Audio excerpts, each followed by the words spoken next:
Okay, at 6 o'clock, Karen, you want to call the roll? Lori? Here. Rachel? Here. Kathy? Here. Steve? Here. Jamie? Here. Karen? Here. Okay, thank you. Okay, we are at the public comment section. I do have a number of names here. This is the time for you to speak.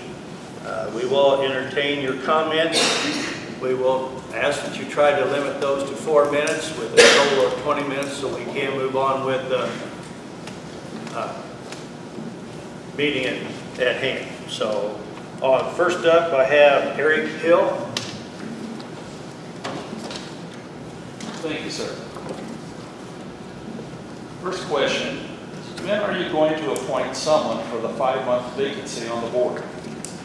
Question number 2, it seems that your attorney may have been giving you poor advice. Do you plan on replacing him? Number 3, have you found any record of the missing money orders that were used to pay for improvements to the Union Hall building? I have used different financial institutions over the years and they have always provided me with temporary checks when I ran out. And before my order came in, why didn't you do this? Number 4, I saw a 2016 report from the Atlanta Library District on the Illinois Controller's site. Why was Mr. Thomas listed as the Chief Executive Officer? Should it be you, Mr. Brooks? I have been led to believe that the board has no problem with finances. The Controller report in 2016 shows expenditures exceed revenue of $8,785. Why do you spend more than you take in? This report also states an indebtedness of $186,958 due to contractual commitments at the start and the end of the year. What are the contractual commitments? I want to know. In 2015, indebtedness was 0. Please explain this to us in full detail. Number 5, in the past 6 months, how many times has someone other than the library used the Union Hall building, and how much revenue has it generated? Please itemize. We would like the fee schedule. Number 6, who runs the Palms Grill? The library or the the Center for Advanced Learning, a foreign corporation in Kentucky, whose president and secretary is Mr. Thomas. Thank you. Okay, thank you. Tom Young. Has Bill Thomas ever personally or through one of his LLCs received any compensation of any kind for writing or administrating any of the grants that the library has received since '04? At the July meeting, we were told that the Palms is being run by the private entity. Next, we were told that it's being run by the library. So who's running the Palms Grill?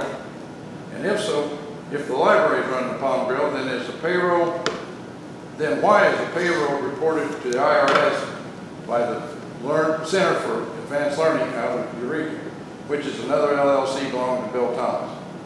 Furthermore, how is it that the library can provide payroll W-2 for a private company in response to public records FOIA requested?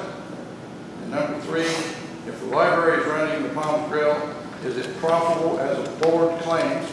Has the library filed a 990T exempt organization business income tax returns and paid any income tax on profits as required by law?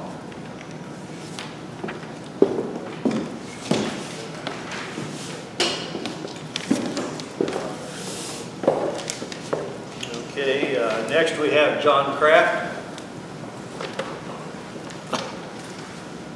Good evening. Did Mr. Thomas resign yet? No answer. I'm handing these out because this is copies of the pertinent sections of the Public Officer Prohibited Activities Act. I'm not going to ask if your attorney gave bad advice. I'm going to state that yes, he did. Prohibit interest in contracts. You can read if you want to follow along, or you can just stare at the floor if you don't want to. No person holding any office may be in any manner financially interested directly in his own name or indirectly in the name of somebody else. Subject, however, they can be subject to provisions in section B1 if he owns less than 7.5% share and publicly disclose it and abstain from voting and approved by the majority of the board and awarded after sealed bid with over $1,500 and not cause the aggregate to exceed in one fiscal year $25,000. I think you know the answer on whether Mr. Thomas violated that portion of the public officer prohibited activity. Additionally, in 2014, he signed a contract to purchase in December of 2014 for the sole purpose of getting a grant from the Secretary of State. I want an answer on whether or not the board ever intended on following through with that contract. From reading the minutes and reading of not seeing any payments towards that contract, what is the public supposed to believe? That you intended on following through? No payments that I can find were ever made towards that contract or purchase. It was used for the sole purpose of obtaining money through the Secretary of State, and when you do that, I'm alleging that it's a fraudulent contract and fraudulent grant. And you can laugh all you want. Especially when one provision says if you don't pay anything on it for 60 days, it automatically cancels. Well, gee, you didn't pay anything in January, February, March, April that year, so it automatically canceled. And he had a self-serving provision in there that allowed him to contractually lease space in the same building that you were allegedly buying from him. And then a few months later, you lease it from somebody else. And then a few months later, you lease it from him again. Only the last lease was never approved at a public meeting. So I'm going to say that lease is void. So before any contract related to the ownership of these real properties is entered into, that's before you buy, contract to buy, or lease any real property, he has to disclose in writing every owner of that building in writing and sworn under oath. There's a reason he has to swear under oath. Because below, section 4.5, it has false verification. If you falsely swear under oath that somebody else owns the building, or you don't own 7.5% or 8% of that building, then that's an equal perjury. So, violations of the above sections are class 4 felonies. So what I do know, just from reading your minutes, he has or had at one time more than 7.5% share. They were not awarded under a sealed bid. It exceeded $1,500, caused the aggregate amount to exceed $25,000. And there's a whole list of things that I sent to your attorney that happened since 2013, discussing the contract, filling out the applications for grants to work on his own building so he could turn around and sell it to you guys later. It's ridiculous. He needs to resign if he hasn't already. And you board members need to do your duty, contact the state attorney and have a charge. And find a new attorney. Thank you. Kurt Allen.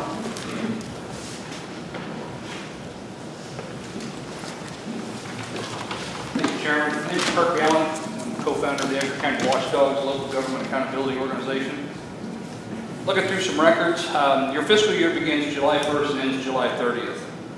Illinois Comptroller reporting, and I appreciate you pointing some of those things out. And we also found that you reported a debt of $187,000 in 2016. There was no debt listed in 2015 or 2014. November 6th of 13, minutes reflect a $100,000 loan approval. January 8th of 14, 2 months after the initial approval, the minutes reflect board approving an increase in the limit of the construction loan to $125,000 if needed. In May of 2014, a $25,000 loan was taken out. That would indicate the maximum loan amount approved by this board was $125,000 as of January 2014. It also points to a contractual debt for the year of 2014. Yet the reporting for the Illinois Comptroller does not report any debt in 2014 or any debt in 2015. June of 15, Thomas informs the board that each August there's a payment to the bank for $13,000 for your construction loan. That information proves there was in fact a contractual debt in 2014 and 2015, missing from the Comptroller's reporting. Minutes provided, which were all minutes for the approval of the $188,300 loan, or $320 loan, only point to board approval of $125,000. How is it you have almost $200,000 in loans with board approval of a maximum of $125,000? Your loan paperwork points to a loan of $63,320 more than was approved. Where did that money come from? I'm guessing it was the Palms Grill, which is not a public body, nor should those funds be commingled into a taxpayer fund debt obligation. Fact is, 3 loans were consolidated in August of 2014. February of 15, 6 months later, the minutes reflect the loans for the Palms Grill and the library will be consolidated so they will have one payment. Who consolidates loans for the purpose of avoiding the writing of 2 checks, as the loans only had one payment a year? The loan paperwork proves the consolidation took place 6 months before any such approval.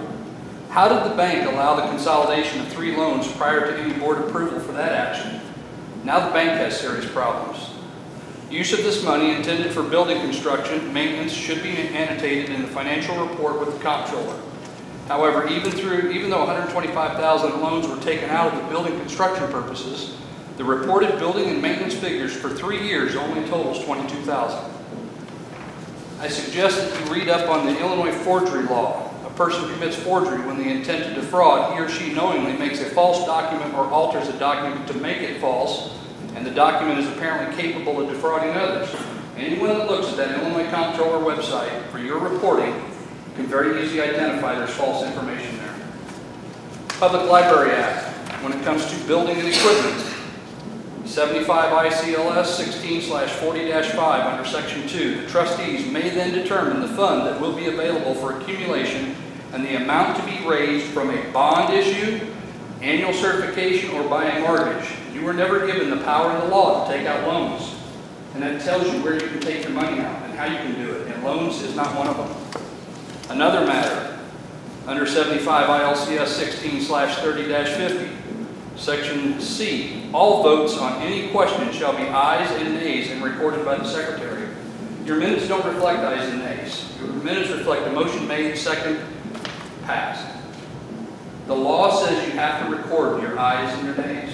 I'm asking that you do that. Will you also answer the question, has Mr. Thomas resigned? It's a simple yes or no. Has he resigned? I'm not going to answer the question. Then make that as a question that we would like an answer to. Thank you. Okay, thank you. Larry Brandt? Some of mine have already been asked, but I'll ask them anyway. If the library operates the Palm Grill, why are the wages for the Palm Grill paid by the Center for Advanced Learning, Inc. of Eureka, Illinois? That's what it says on the W-3 I have. The W-3 tax form from there is signed by William Thomas. Who signs that paychecks and on what account are they drawn? Where is the bank located with this payroll account? With the 2016 W-2 forms in hand, I would like to know what positions are held at Palm Grill. One paid the recipient $6,000 and another recipient $25,712. Thank you. Oh, wait a minute. I'll thank you in advance for your taking this under advisement. Thank you. George Minkin.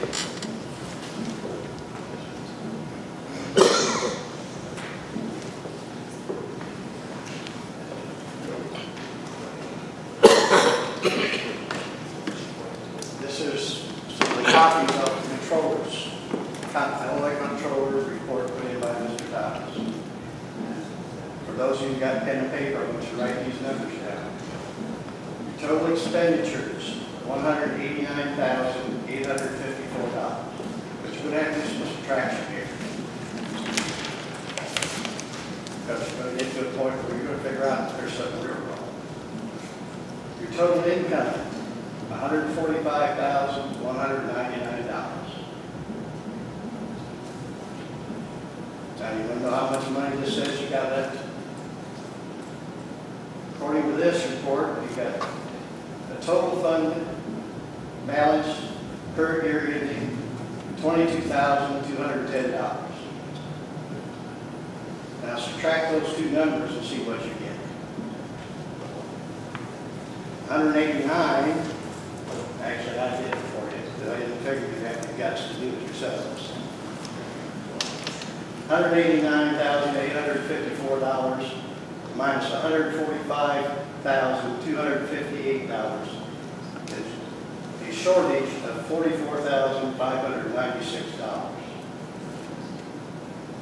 Whoops. According to this, you're only short $8,785. Well, let's make it a little more interesting. Here's another report, same time period. Your assets, according to this, says you've got cash of $54,330 and investments of $17,000, totaling assets of $71,330. Except this same report here says you only got $22,210. Any of you have an explanation where the hell the money went? And why the amounts don't add up? Are any of you looking at the books? Are you requiring the checks to be countersigned? Do you know who your accountant is? Do you know that you have an accountant? Because you paid one according to these reports. Of course, the same reports that show you paid an accountant also were not filled out with the state, which is a requirement to show that you were all done and audit by the accountant. And you're required under this report to file the name of the accountant with the state. And it's blank. So for those of you that want to look this up, it's the Illinois Controller site. All you got to do is pull it up. You can print them off just like I did. It's right on the internet. You can look at the numbers yourselves. It's real simple. You spend more than you bring in, you've got a negative. But you can't have a negative on one sheet and then on another sheet show you got more than what you had. Now, which is it? You got 70-some thousand in one account, only 22 in another? I don't think any one of you's looked at these books ever. Not a single one of you. I don't think one of you's looked at the checkbook to see what's being spent.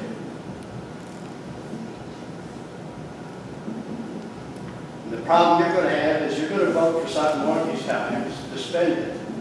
It's going to have already been spent. That's going to make it a criminal accessory after the fact.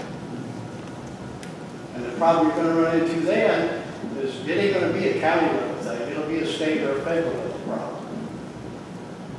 See, and then the other thing that I think you're all counting on is you figure that the insurance company for the library will pay your attorney's fees. So let's do a little honesty test here.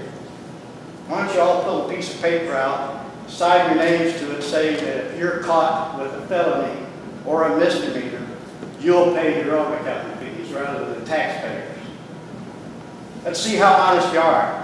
Raise your hand if you've got the guts to do it. Yeah, that's what I thought. So does that mean you're all already know your accessories?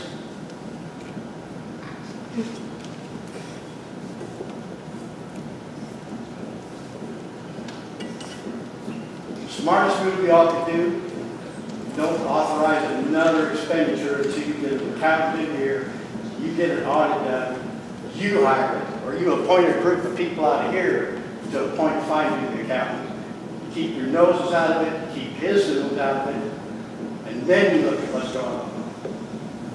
And you better hope to God that what it looks like in here ain't what's going on. Because if it is, and you've approved it, your assessments. And if you think the public is going to put up with it, you're nuts. You live here. It's your reputation, your family. You think he cares? He can't even subtract expenses and income and make the same number come up twice. You think he cares what happens to you? So don't bail yourselves out, and I'm not going to feel sorry for you. Or bail yourselves out and lose your head. Okay, we reached the 20-minute limit. Sorry that we can't get to the rest of the people that have asked to speak, but we're going to have to move on.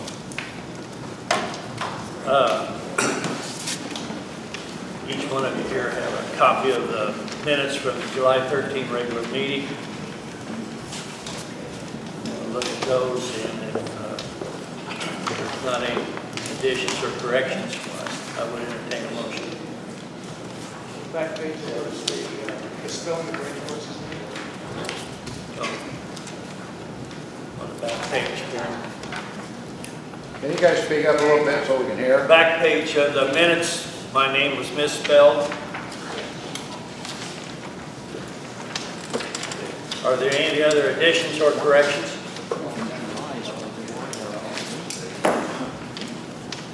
If there are no other additions or corrections, I'd entertain a motion to accept the minutes as amended. I make a motion to accept the minutes. Second. Can I raise a point of order? So, with motion by Lori and second by Steve, any discussion on that motion? You want to call a roll, Karen, for the acceptance of the minutes? Lauren? Yes. Randy? Yes. Steve? Yes. Jamie? Karen is a yes. Okay, motion carried. Okay. Next point of order is the old business library building and maintenance tax.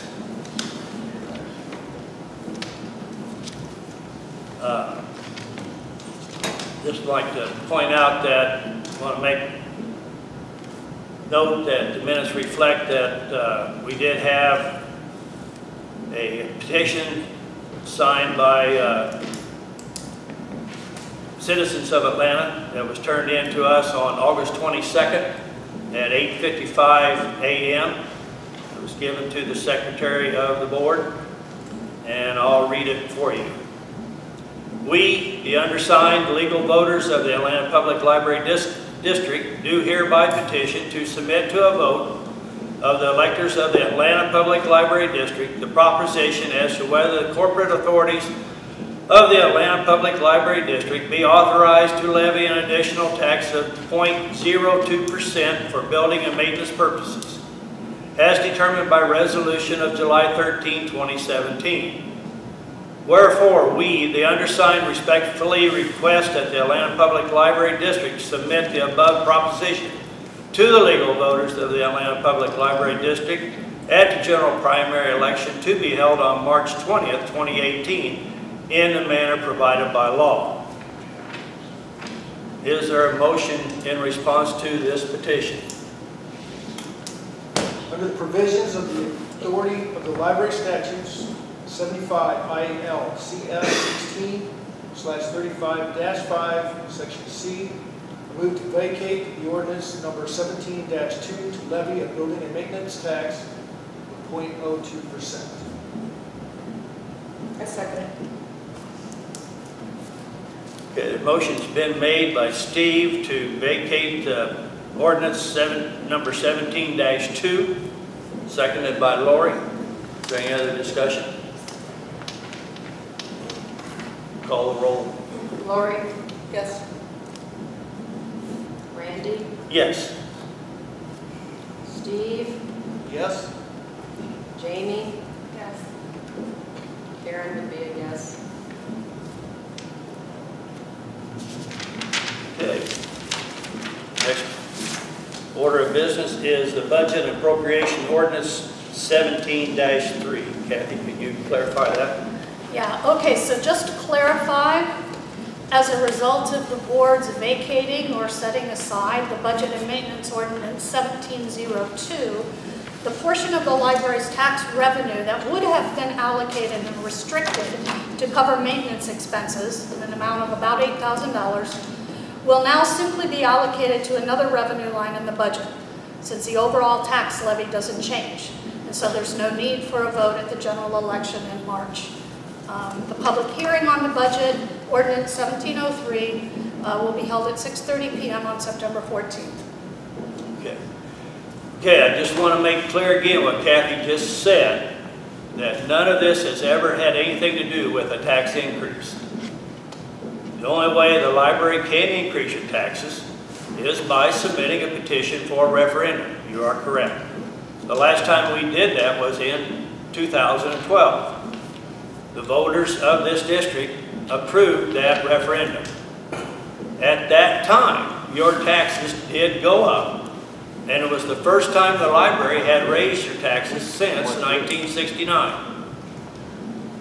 We have no plans to propose another referendum anytime in the foreseeable future. If you have any doubt about that, you can call the county clerk and ask whether the library has submitted a petition to place a referendum on the ballot. And I'm sure that their answer will be no. So if anyone asks you to sign this petition by telling you that the library was planning to increase your taxes, I'm sorry, but they weren't telling you the truth. None of us on this board really wants to believe that folks circulating the petition were willfully spreading incorrect information, but rather that they simply did not understand what was happening. This is what happens when people show up at a meeting after years of not being involved. You know, they hear something, they don't understand, they jump to conclusions. And You can't even read the comptroller's reports and stay up on the accounts. I'm sorry, sir, but you're out of order. Well, that's a hell of a no-brainer. And what has all this accomplished? Not much in a positive way, in that it has divided our community, it spread rumors and false information and misunderstandings. Inundated our staff with unnecessary work, interfered with our ability to serve our patrons and plan programs for the rest of the year. I just hope that the attacks on the trustees from the public, social media, everything else that's going on could subside. We're just getting started. I don't know whether you realize it or not, but all this has cost the library excess money that could have been used for other programs, services, books, or materials available from the library. We'll FOIA that financial number for confirmation. Some of us have been on this board a long time. Others are new. You're asking us to replace an open seat. Every one of us ran for this board with the hope and expectation of serving our community to the best of our abilities. We do take our mission seriously. That's why we put our website and at the top of every one of our agenda for that's why we put our mission statement at the top of our agenda for each meeting. We're trying to do a good job. No, we're not all perfect. A lot longer ago, the museum was crammed into the basement of the library. 5 years ago, the library was a dark and dreary place, in need of repair. It was full of cluttered, dusty books that hadn't been checked out in years, and we went through and tried to clean that up. If you notice when you go into the library, I think you'll look at it and say we do have a beautiful, comfortable, and welcoming facility. People all summer long have been coming to our library and using it. We've even had children waiting at the doorstep to get in the mornings before we even open the doors. We don't believe our community wants us to go back to the old days. We think that you'd like for us to continue with the summer art camps for the kids, have a large and comfortable children's library available for them, How you gonna afford it going in? provide dinner programs and concerts, and really available room for adults to just sit and read. Have a cup of tea or coffee then while they're in the library. Even on a cold winter's day, we have a fireplace available for them.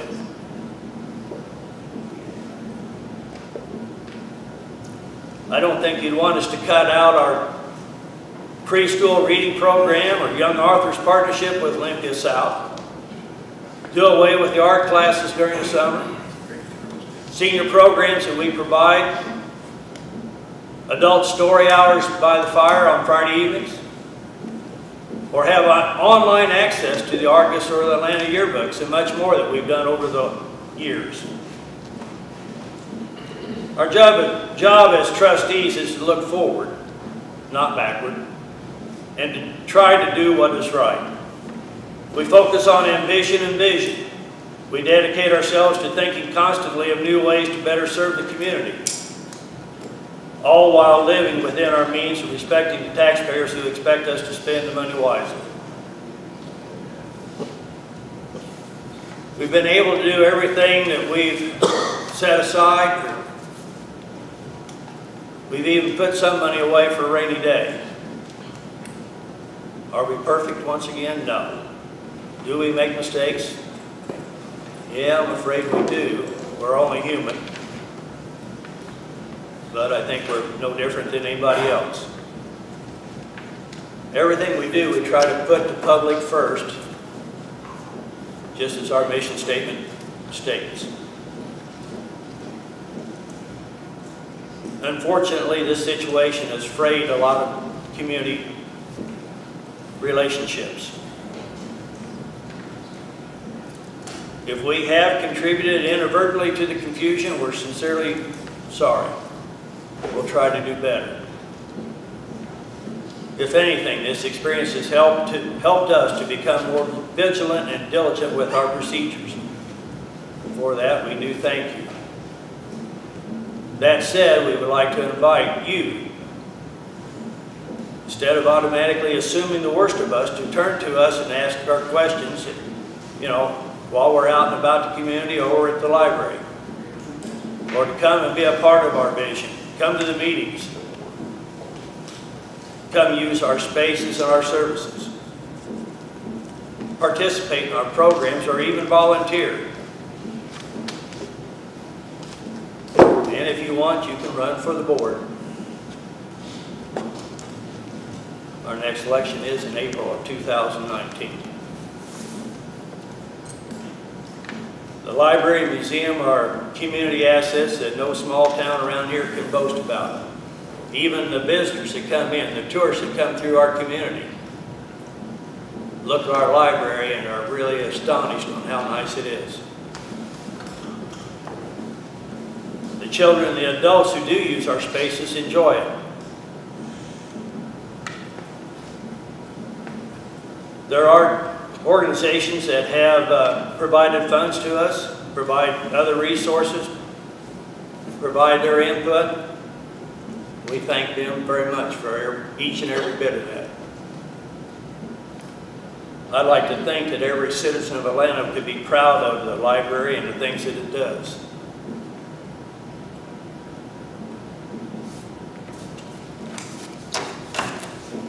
That being said, I accept the motion to adjourn. Second. Motion been made by Jamie, seconded by Steve to adjourn this meeting. Any discussion? Call for that, Karen. Lori? Yes. Randy? Yes. Steve?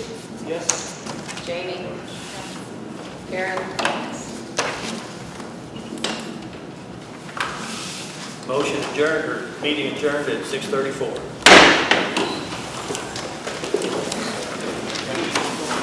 Randy, I think I can speak for everybody here and say we appreciate what you've done for the community and what the board does. We just want the underhanded and the illegal stuff to stop. That's what we're asking for. That's it, nothing else. We support all of you, and we really want you to continue, but enough is enough. I agree. That's it. And also, I have a question before the meeting's over. Why did you approve July 13 minutes? Meeting's adjourned. Because you have no more than held a regular meeting in August. It should have been approved then.